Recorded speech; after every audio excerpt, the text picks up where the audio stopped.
Hi boys and girls and everybody else who's watching. I wanted to do a quick little video today. So for your PBA, for the second grade PBA, I mentioned in yesterday's video that you're going to be doing a watercolor illustration for your story that you're writing, for your narrative.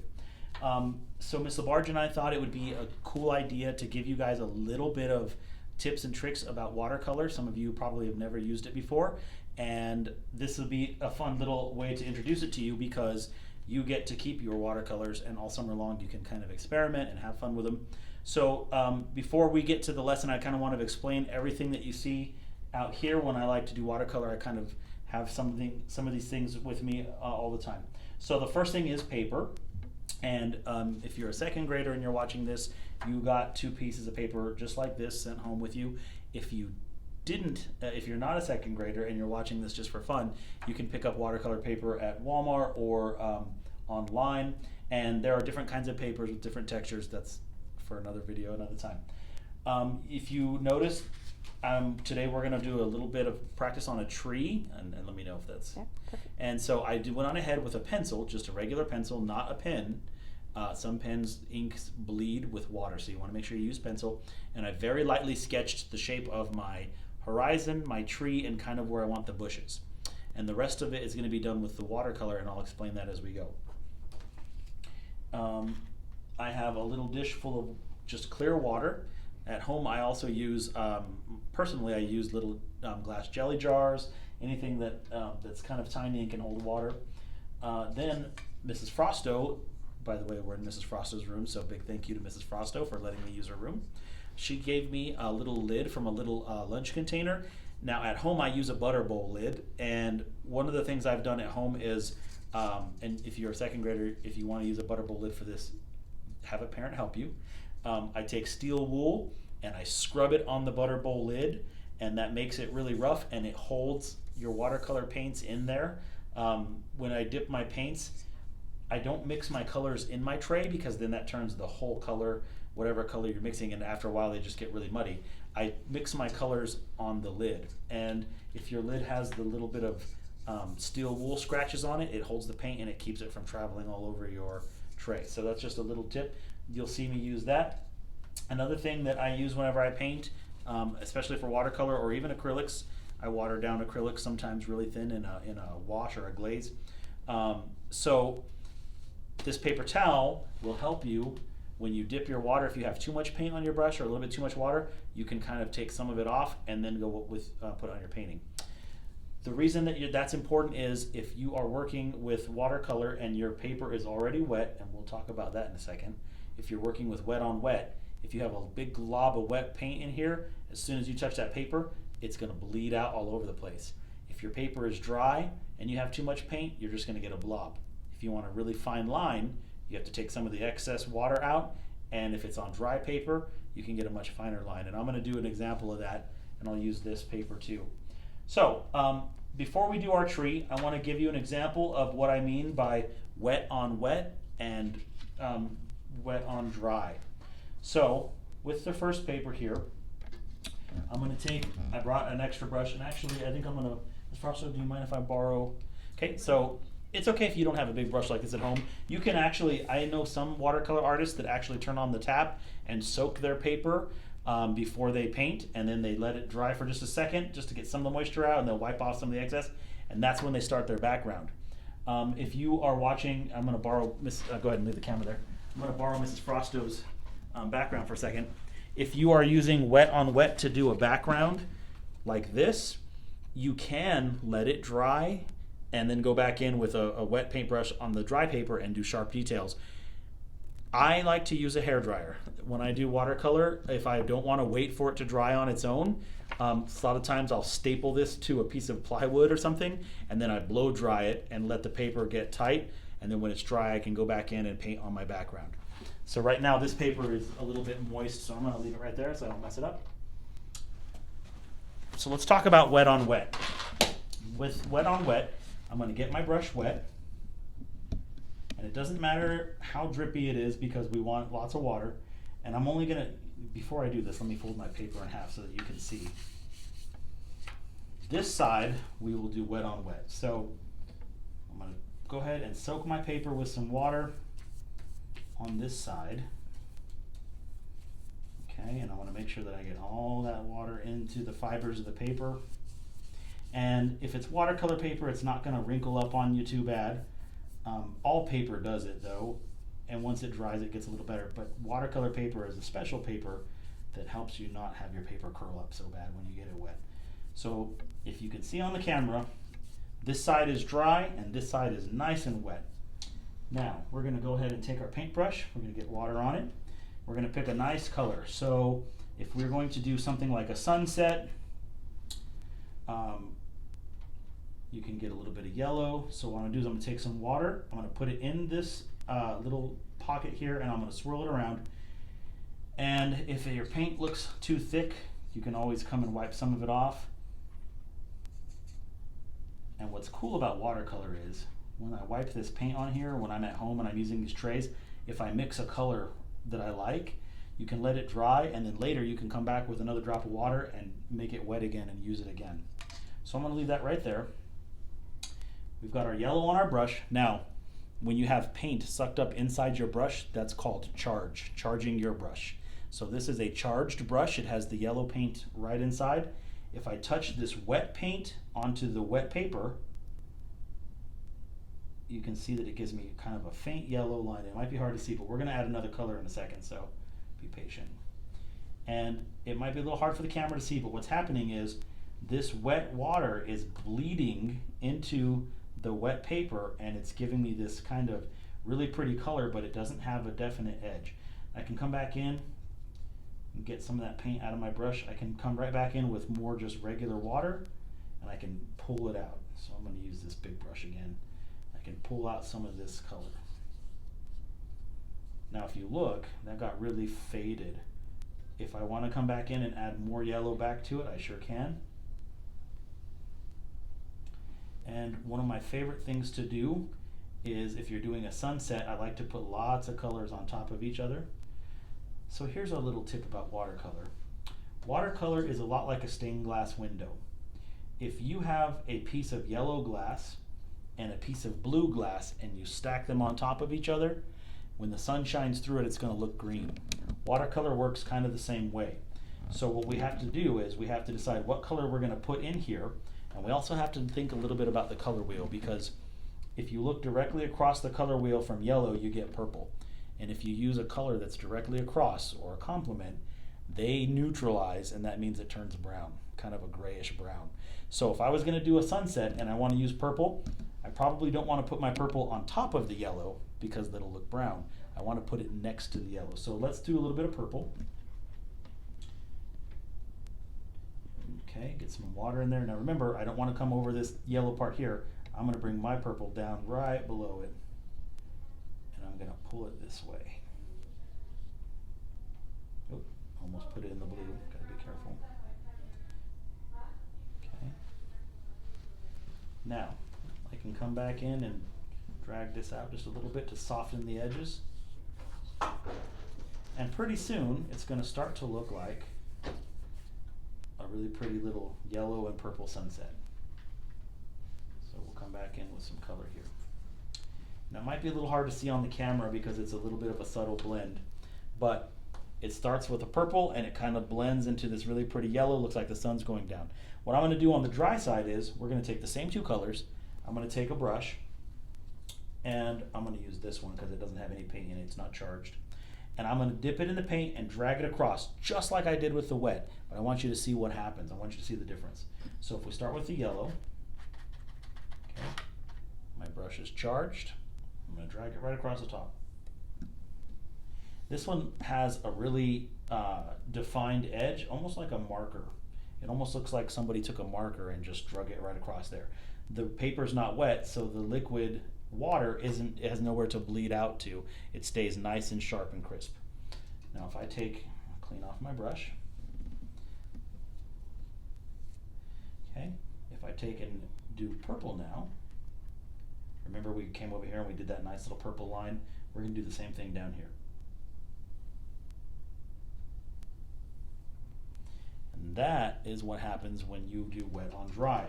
So the difference is I used the same paint, I just used water and a brush, but the paper on this side was wet and it blended it out nice and subtle. On this side, it was dry, and so it gave me a nice crisp edge. We're gonna use both of those techniques with the drawing that I did, and we're gonna do a really fast little painting of a tree with a little background. And some of it's gonna be done with wet and some of it's gonna be done with dry. So I wanted to show you what that means. I'll just leave it right here as a reminder, and this part will go kind of fast. So if I was gonna paint this, I have to think ahead a little bit. I know that my sky probably needs to be wet on wet because I want that blend, I want that real soft blend of colors. But I know that my trees and my leaves and my ground, they need to be a little bit crisper. I need to have edges that look like a marker edge almost. So when I come and do my wet on wet, I can bring water to all of this, but I'm gonna paint only up to the edge of my tree. I wanna leave my tree dry because I know those lines have to be cleaner and a little bit crisper. So, we're really fast. We're gonna go ahead and do a little bit of wet on wet, but we're not gonna paint over the tree. And it's okay if you get a little bit of water on the branches, that's okay. Because once that dries and you put your leaves on it, you won't see that. But if you're gonna do the sky, we're gonna make sure that we get wet. See how I'm not putting it on the bushes or the tree bark. Now I'm not gonna mix two colors for my sky on this because I don't want the video to be an hour long. What I am gonna do though, is I'm gonna come in with just a nice little blue, and we're gonna make kind of a real easy sunny sky. And what's cool about sunny skies is any part that you don't paint blue, you leave it white and it looks like a cloud. So I'm gonna come in here at the top, and I'm gonna kind of come in, and I'm just, if you notice, I'm just kind of making little U shapes with my brush, like this, and it's gonna give me clouds in the background. When it comes to things in nature, like clouds and leaves, you don't wanna do the same lines over and over. The more imperfect you make it, the more perfect it will look. I know that sounds silly, but that's how it works. Okay, let's get a little more. So what happened there is I ran out of water, so my paint was getting a little bit, it didn't want to spread. So we'll come back in with a little more water, make the sky a little darker, and there we go. Now we have some quick clouds in our background. I always clean my brushes out. I make sure that I dip them in water. I will tell you this, even though your brushes might just be, it's probably gonna look more like this, don't ever jam your brush down in there, because what happens is you will bend your bristles up and it'll actually force water into the glue and your hairs will come out. So what I do is I kind of press down and pull like this inside the water, back and forth, and then what I do is I press it and I pull the water out that way. That way, and oh, here's another tip.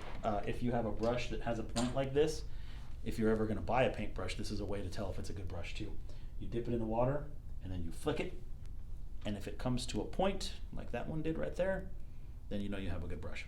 So, we're gonna go ahead and do the, we'll go ahead and do the ground here. This is all dry. I can touch this part, it's dry. Now, there is a little bit of water on my, my bushes back there, but that's okay. It's gonna dry while we're doing this part here, enough for me to come back in and do some leaves. So, we're gonna make our ground green, just real simple colors. Now, because the paper is not wet, we're gonna get crisper lines, we know that. What I'm gonna do with my brushes, I'm gonna come in and I'm gonna do sharp little grass. So I'm just making a line like this, and I'm gonna do a bunch of those. Doesn't have to be perfect. And if you don't wanna do it like that, if you wanna paint your grass solid, you can do that too. Okay, so, whoops, ran out of water. Sometimes these brushes drink up a lot of water. And because we want our video to be quick, I'm gonna do a quick grass this time. The thing about watercolor too is sometimes before you paint your picture, if you get just a piece of junk paper, it could be watercolor paper that you cut off of another picture or just regular paper you have laying around. Sometimes I like to take it and play with ways to make different lines. Can you make a squiggly line? Can you make lines that look like you know, leaves or fur? just experiment with all the different ways you can move the paint. Okay. Let me finish this little piece up here. All right. Now I think we can work on our tree real quick. So the tree is dry. We left that dry on purpose. If I'm looking at my colors here, I do have a brown, so we're gonna go ahead and do a quick brown. Now, the reason that we left the tree dry is because tree bark has lots of kind of really rough lines coming down it, and we wanna make sure that we can put some lines like that in our tree. So I'm gonna start at the top, and I'm just gonna pull it down. And if you want your tree to be a little darker, you can mix a little bit of black in with your brown, but remember, if you're gonna do that, mix it up here. Don't mix it in the tray, because then every time you go to use that brown, it's gonna be real dark.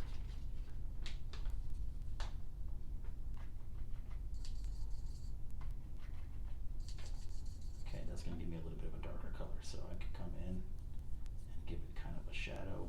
Okay. Now, remember that if I was doing this at home on my own, I would take my time and do the best job that I can, but I don't want to make this a super long video, so we're going a little bit faster than I normally would.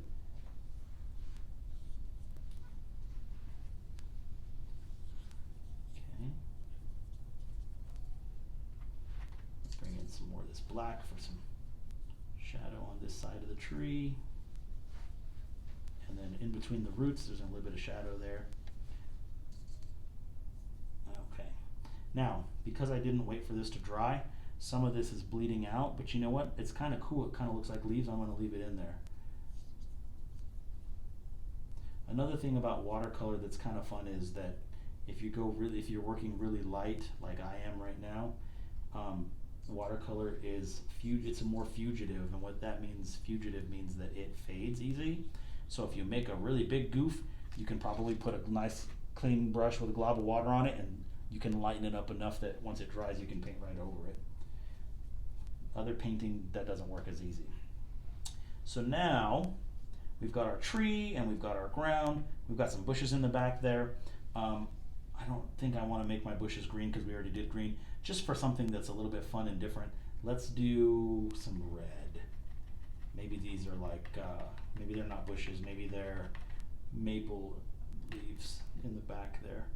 And because I know they're kind of far away, I'm going to come in with my brush and I'm going to do this. Kind of a real little dab to give them a real rough leafy texture. And if it's wet up there still, it's going to bleed. That's okay. I'm going to come right up to that horizon line.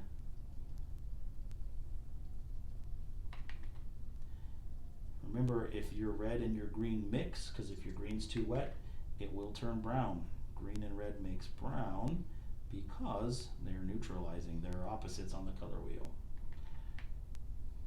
And just as a little extra tip, doesn't really matter, but it's worth mentioning, if you have trees in the background and they're green, if you want them to look farther away, you put just a touch of red on a brush and you work that into your shadows to neutralize, and it gives the illusion of distance.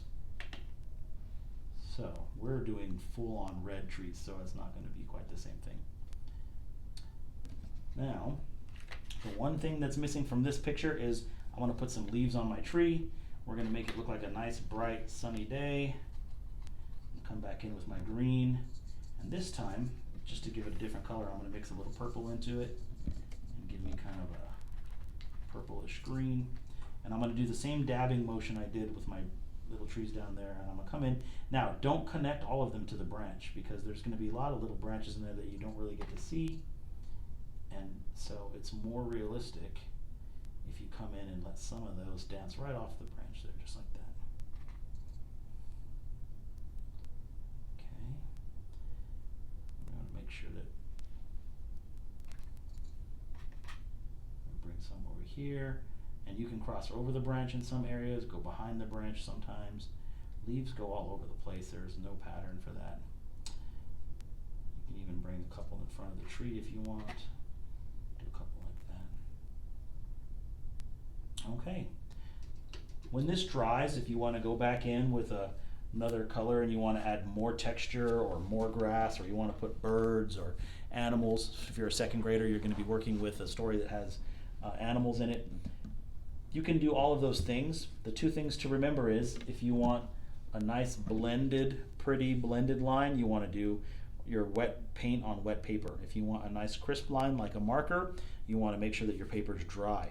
If it's wet like this and I want to do something with a crisp line like this, totally can, but you got to let it dry first. Or ask your parents to use a hair dryer or take it outside. I will warn you though that sunlight does fade watercolors. So when your paintings are done, if you decide you want to keep painting with watercolor over the summer and maybe give them as gifts or something, make sure you don't hang them up in direct sunlight, because very, very quickly they will fade and they won't look as colorful. Okay, that's just a really quick little lesson on watercolor. If you guys have questions, you can message me on the app or in my email, or if some of you have my contact number. If you're not in my class and you have questions, you can email me. This will be, I guess, on the school district Facebook. You can leave me a message there and it'll get to me. Or you can message me. My school email is harry.marlow@la-schools.net. And I'll be happy to answer any questions you might have. All right, till next time. Thank you.